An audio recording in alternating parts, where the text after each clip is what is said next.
যে টোটকাটি সামনে অক্ষয় তৃতীয়ার দিন যদি করতে পারেন ধৈর্য সহকারে, বিশ্বাস সহকারে, তাহলে আপনার সেই কামনা পূর্ণ হবে। অর্থাৎ বশীকরণ ক্রিয়া, যে মানুষটিকে আপনি দীর্ঘদিন ধরে ভালোবাসেন সে হয়তো কোনো কারণবশত আপনাকে এড়িয়ে চলছে, ইগনোর করে চলছে বা অন্যের প্রেমে মত্ত হয়ে গেছে, সেই প্রেমিক বা প্রেমিকাকে আপনার মনের মনোভাবে পেতে গেলে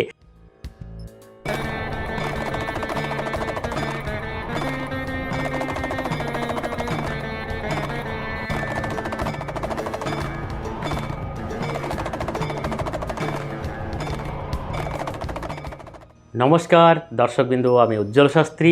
আজ এক চমৎকারী এক টোটকা নিয়ে এসেছি। যে টোটকাটি সামনে অক্ষয় তৃতীয়ার দিন যদি করতে পারেন ধৈর্য সহকারে, বিশ্বাস সহকারে, তাহলে আপনার সেই কামনা পূর্ণ হবে। অর্থাৎ বশীকরণ ক্রিয়া, যে মানুষটিকে আপনি দীর্ঘদিন ধরে ভালোবাসেন সে হয়তো কোনো কারণবশত আপনাকে এড়িয়ে চলছে, ইগনোর করে চলছে বা অন্যের প্রেমে মত্ত হয়ে গেছে, সেই প্রেমিক বা প্রেমিকাকে আপনার মনের মনোভাবে পেতে গেলে এই টোটকাটিকে অক্ষয় তৃতীয়ার দিন করে দেখুন, অবশ্যই ফলাফল পাবেন।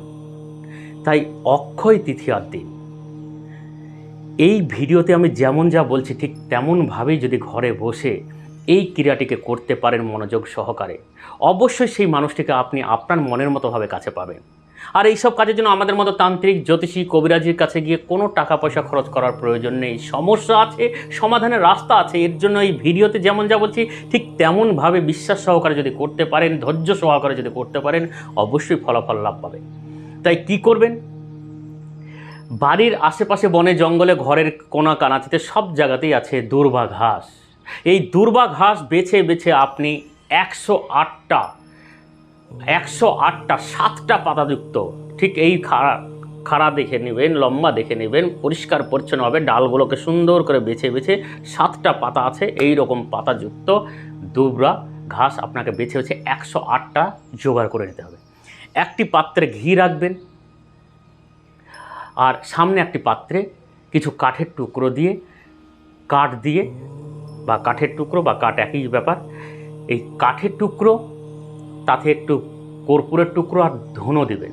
তারপর আগুন জ্বেলে নেবেন, যজ্ঞের মতো করে সাজিয়ে নেবেন।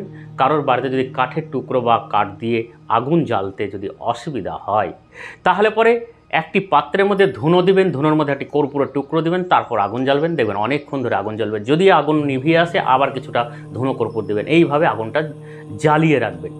তাই কাঠের টুকরো দিয়ে আগুন জ্বেলে জ্বলন্ত আগুনে যজ্ঞের মতো করে একটি করে দুর্বা ঘাস ওই ঘিয়ের মধ্যে চুবিয়ে আমি যে মন্ত্রটি বলছি সেই মন্ত্রটি জপ করে ওই আগুনে আহুতি দেব।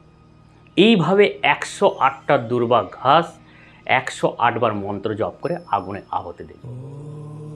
ওই আগুনে আহুতি দেওয়ার পর যজ্ঞ যখন সম্পূর্ণ হয়ে যাবে, অর্থাৎ 108টা দুর্বা ঘাস যখন যজ্ঞে আহুতি দেওয়া হয়ে যাবে, তারপর আগুনে জল দিয়ে আগুনটাকে নিভে দেন।